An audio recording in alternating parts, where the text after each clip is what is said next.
Seja bem-vindo a mais uma edição do podcast do Relatório Reservado. Eu sou João Bettencourt, editor de política do RR. Gente, hoje vamos fugir um pouco do padrão, que é tratar de um assunto central, e vamos falar de três, mas que têm interligações. A entrada do Brasil na OPEP+, e o rescaldo político que resulta disso na base do presidente Lula, a mina da Braskem, em Maceió, que pode abrir uma cratera na cidade e na base do governo, e a lambança, ao menos no Brasil, do Maduro na Guiana. Lembrando que o programa está disponível no Spotify, Apple Podcast, Deezer e em todos os agregadores de podcast disponíveis.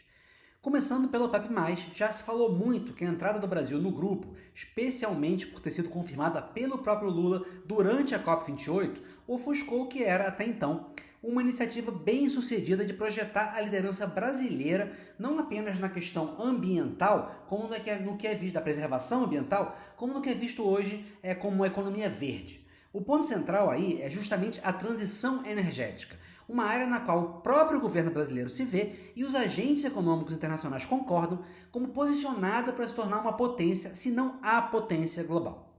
Nesse sentido, concordando-se ou não, a mensagem do Brasil ficou mesmo truncada. O argumento de que o país vai estar na OPEP para convencer os produtores a investir na transição energética, de um ponto de vista estratégico, é mais complexo do que parece pela frase do Lula e pode até fazer sentido. Não pela ideia, lida como ingênua, improvisada, de que o Brasil vai apelar aos bons sentimentos de um grupo criado e gerido para vender e administrar o preço do petróleo, ou seja, que tem zero interesse em diminuir, quanto mais acabar com o consumo do produto.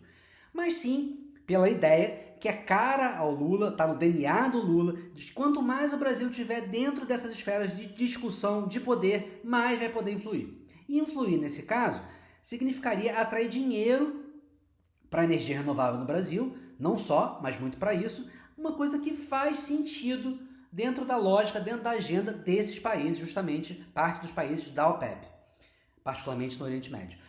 O relatório reservado, inclusive, tem trazido notícias sobre esse interesse e esses negócios.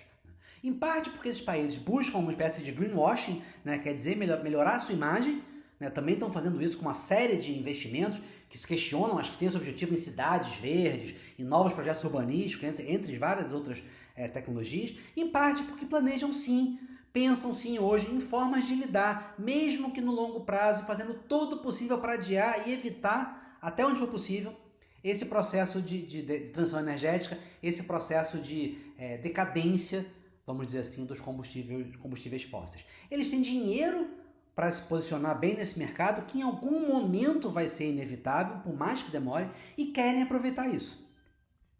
Só que, pela velocidade e pelo time com que o Brasil apresentou isso, justamente, de novo, em meio à COP e parecendo quase que em estado de fora para dentro, não tendo divulgado isso dentro do que pareceu nenhum planejamento ou anúncio pensado, pelo contrário, foi meio de supetão.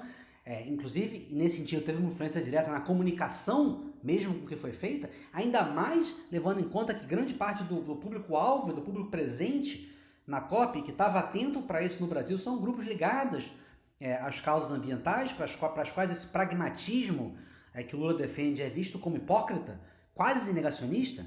Essa mensagem que ele tentou defender, não foi passada nem arranhada, pareceu balela.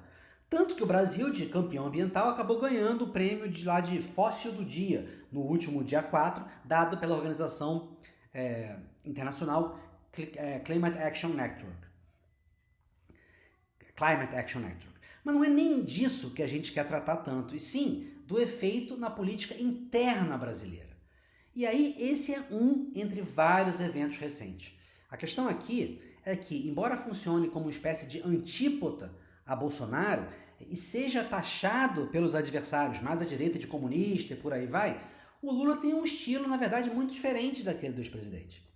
Há aí um menor interesse nas redes, que o Planalto vem tentando amenizar com diversas iniciativas, mas que não são tão orgânicas, mas vai muito além disso.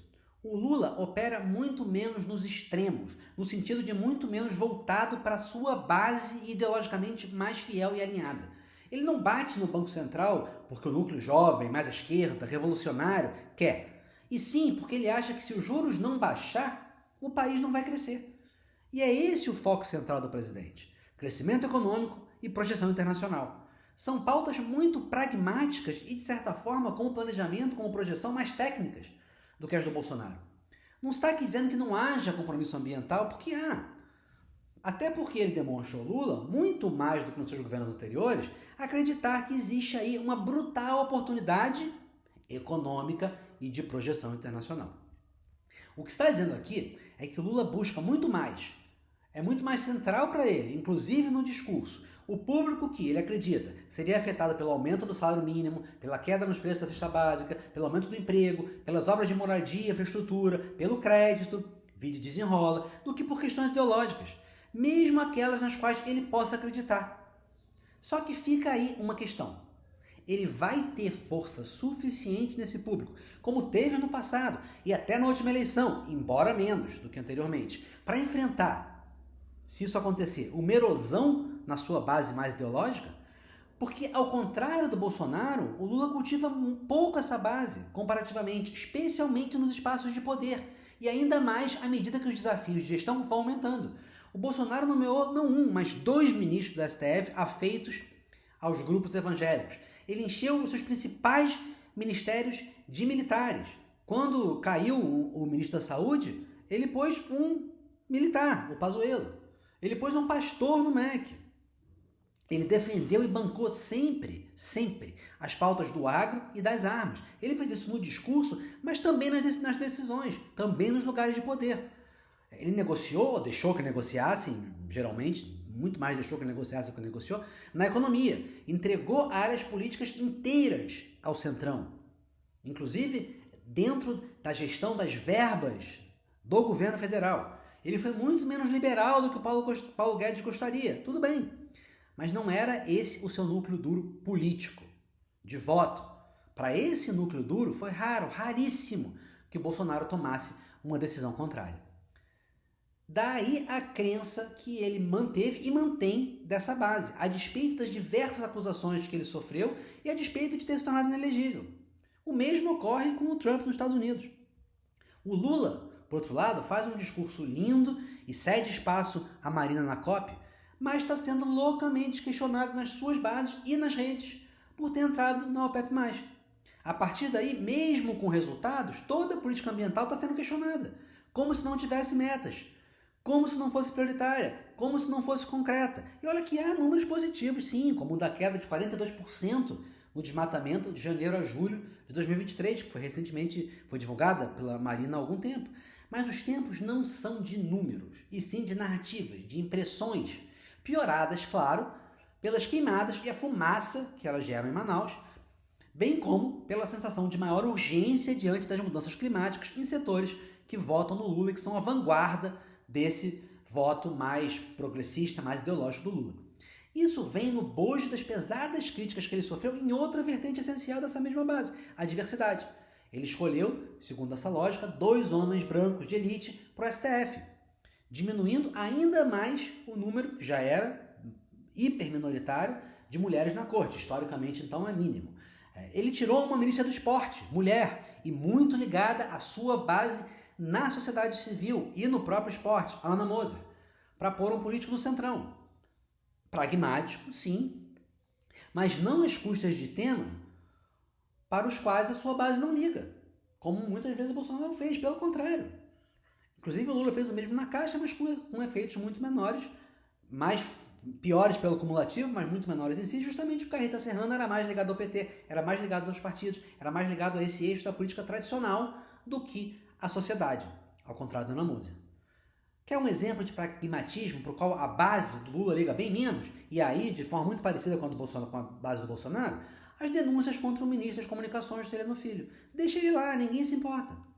Mas a falta do que é percebido como compromisso e ocupação de espaços de poder para essa base social, que cumpre hoje um papel muito diferente do que cumpria nos outros mandatos do Lula, é delicada. Porque essa base hoje é ela que dá o piso de votos para os 2 lados da polarização, que mobiliza, que enfrenta, que fica nas redes.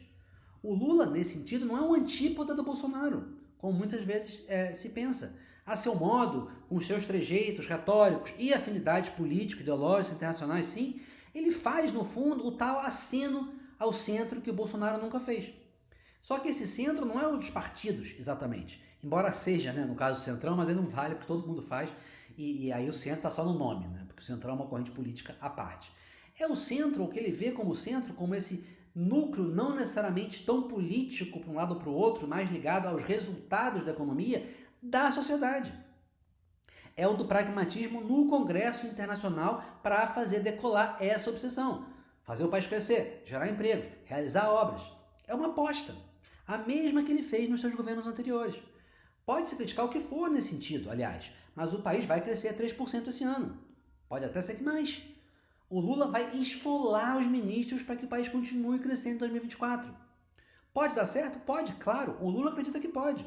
O Haddad acredita que pode. Agora, pode também alienar, ao menos em parte, a sua base mais mobilizada, a sua vanguarda, e aí fazer muita falta num cenário mais acirrado, em que ele não consiga, por um ou outro motivo, alavancar essa popularidade nessa base mais ampla, mas muito menos ideológica, que pode ir mais para um lado e para o outro e que ele busca? Pois é um risco alto, que o Bolsonaro, por exemplo, nunca tomou, mesmo quando exortado pelos seus próprios aliados, mesmo quando pressionado pelo Centrão. Bom, gente, dito isso, vamos passar para os outros dois temas de hoje. Primeiro, Braskem. No caso da Braskem, há um fator muito delicado para começo de conversa, porque a Petrobras tem mais de 30% de participação na empresa e a estratégia atual sob o Jean Paul Prats era de adquirir o controle acionário. Ou seja, imagina se o tamanho do barulho para fazer isso agora. Nem está se falando na participação, imagina tomar o teu controle acionário. Vai se falar o quê? Que a Petrobras está comprando a Braskem para tornar a empresa mais verde? Mas o buraco, literalmente, é mais profundo. O caso envolve uma guerra política entre o Arthur Lira, aliado ao prefeito de Maceió, que fechou há algum tempo um acordo com a Braskem, e o Renan Calheiros, aliado ao governador do estado, que denunciou o acordo. O Lula é muito mais próximo, histórica, ideológica e politicamente, dos Calheiros. Foi o Renan que articulou, por exemplo, para Dilma não perder os direitos políticos. O Lula também não quer que o Lira avance sobre a liderança política estadual dos Calheiros, o que daria para ele, Lira, demasiado poder e um poder que iria muito além do legislativo, ainda mais do que já vai. Só que no Congresso, o Lula precisa muito mais e mais urgentemente do Lira. Está em boa parte nas mãos dele a continuidade da agenda econômica do Haddad, que, já falamos antes, é prioridade para o lulismo pragmático e prioridade no que resta do ano de 2023. Agora, como conciliar esses interesses? Como se reunir com o governador, que ele prometeu que vai fazer, sem alienar o prefeito? Como apoiar o prefeito e o Lira sem, ao mesmo tempo, alienar o governador? E acabar trazendo para si o problema. E aí, ainda, voltando à preocupação com as bases da sociedade civil, e aí de forma explosiva, como fazer política num caso de tamanha repercussão ambiental e social? Mais uma vez, é possível? Até é. Existem moedas de troca, inclusive porque ninguém vai achar ruim, nesse caso, que o governo federal apoia a população atingida. Mas como aliviar a barra do prefeito que fez acordo com a empresa? De resto, como eu falei, é uma empresa, vamos dizer assim, pré-estatal. Uma empresa que a base do Lula quer ver mais enterrada do que as minas que ela cavou. Agora, imagina o tipo de cobrança que o Lula vai sofrer se essa cratera abrir. E as cenas e as consequências ainda muito piores do que as que a gente já viu, que já estão aparecendo dia sim, dia também, acontecer. Bom, vamos aguardar as cenas dos próximos capítulos nesse caso. Por fim, chegamos agora no momento no qual o terceiro assunto de hoje já está maduro. Gente, desculpa, me falaram que eu tinha que ter mais brincadeira por aqui e tal, para atrair interesse, que o podcast é muito sério e tal, ninguém quer ver, ficar mais leve. Mas como eu sou muito propenso a esse humor de tiozão, como diz a minha mulher, embora, em minha defesa, para quem tem filho aqui, sobrinho, eu gosto de criança, a minha filha convive com criança, quero dizer, né? Porque acho que gostar de criança todo mundo gosta. Em minha defesa, a minha filha, que tem 4 anos, me acha hilário. Outro dia veio um amiguinho dela aqui em casa e ela chegou para ele, a primeira coisa que ela falou foi que você vai adorar brincar aqui, duvido que o seu pai seja tão bobão que nem o meu. Que eu achei um elogio, fiquei super feliz. Mas enfim, falando sério. O Maduro hoje é um fio desencapado para o Lula. A aliança ideológica com a Venezuela, do PT, atualmente é muito menos popular à esquerda do que foi em Lula 1 e em Lula 2. Boa parte da base, especialmente a mais jovem, a mais atual, a mais engajada, tenderia muito mais a um Boric do Chile do que a um Maduro. Enfrentar os Estados Unidos para esses setores é até ok, mas invadir a floresta da Guiana, fazer uma guerra e explorar petróleo do lado da Amazônia, aí, amigo, fica difícil te defender.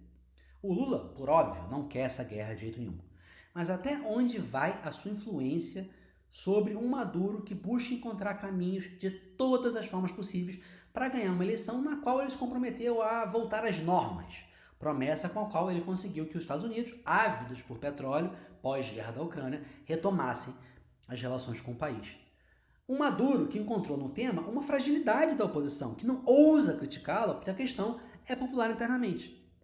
Mesmo que o Lula tenha influência sobre o presidente venezuelano, ele está buscando exercê-lo, o Itamaraty está buscando pesadamente exercê-lo, ele vai ser cobrado, já está sendo, a se posicionar diante das movimentações do Maduro. Ainda que ele tivesse estritamente na retórica, e olha que essa linha já está em vias de ser ultrapassada, ou pelo menos forçada ao limite, entre plebiscito e divulgação de mapa com parte da Guiana anexada, ainda assim, até porque somente pelo que vem sendo dito e feito, já se abre um risco concreto de que os Estados Unidos instalem ou insinuem instalar, mas com uma possibilidade real, uma base militar na Guiana, ao lado do Brasil, ao lado da Venezuela, entrando militarmente na fronteira e criando uma pesada clivagem na imagem e na realidade de influência regional brasileira. Esse é o mais concreto desafio de política externa do atual governo e talvez de todas as gestões do Lula. Por quê? Nessa questão, o Brasil não busca um papel de influência e pacificação, como na guerra entre Israel e o Hamas, como nos efeitos que estão acontecendo agora na Palestina após o atentado do Hamas. Ou na Ucrânia. O Brasil é possivelmente o ator central do processo. Os Estados Unidos são outro, mas de uma perspectiva de dissuasão, via a ameaça de instalação da base na Guiana, como eu mencionei, ou, muito pior, no enfrentamento militar direto, no que seria uma intervenção inédita na América do Sul que ninguém quer, inclusive o Biden. Mas quem tem a capacidade de quem se espera negociação é o Brasil. É a hora de mostrar que a defesa de manter diálogo com todo mundo, que é a base da diplomacia do Lula, especialmente com a Venezuela, como forma de melhorar o regime, uma linha que gerou louros para ele quando do anúncio das eleições e da reaproximação da Venezuela com os Estados Unidos. Se esse approach realmente paga dividendos. Porque se falhar, e aí? Qual a credibilidade que o Brasil vai ter para entrar para mediar outros conflitos, para pleitear o ingresso no Conselho de Segurança da ONU, se não consegue lidar nem no seu jardim e com um aliado? E diante da oposição, internamente, que tem na Venezuela um tema-chave há anos. Nesse contexto, não basta condenar o Maduro, o que o Lula vai ter que fazer, se houver algo próximo de uma ação militar, e já se aproxima de fazer, na verdade, apenas pela insinuação de que essa é uma opção. Vai ser preciso conter o Maduro. Bom, gente, por hoje é isso. Vamos ficando por aqui. Não foi nenhum, foi 3 em 1 hoje. Um grande abraço e até o próximo podcast do Relatório Reservado. Enquanto isso, fiquem ligados nas análises políticas do RR Destaque, que vão desenvolver todos esses temas aqui, e nas notícias diárias do Relatório Reservado, que também vão fazer isso e vão trazem uma série de furos, como alguns que eu citei aqui já trouxe e vai continuar trazendo, sobre os investimentos na energia renovável, inclusive de fundos e países ligados à OPEP. Enfim, é isso. Um grande abraço e até o próximo podcast.